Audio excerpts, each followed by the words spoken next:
দরজা হইস না, দরজা খুলে দে।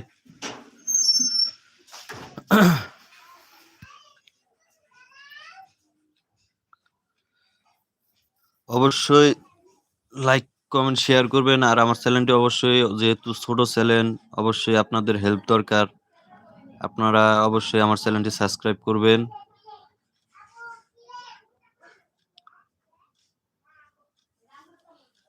লাইক করবেন, সাবস্ক্রাইব করবেন অবশ্যই। আসলে আমরা তো সবাই ফ্রেন্ড, তাই না? আমরা তো সবাই বন্ধু। আমরা যারা সোশ্যাল মিডিয়ায় কাজ করি বা সোশ্যাল মিডিয়ায় আমরা সময় দেই, ঠিক আছে? আসলে আমরা সবাই বন্ধু, ভাই ভাই। ঠিক আছে? তো ভাই ভাইয়ের ভিতরে কোনো ভেদাভেদ যেন না থাকে। অবশ্যই লাইফে যুক্ত হবেন, লাইক দিবেন, কমেন্ট করবেন, শেয়ার করবেন, চ্যানেলটি সাবস্ক্রাইব করবেন। এক ভাই তো আরেক ভাইয়ের হেল্প করে, তাই না?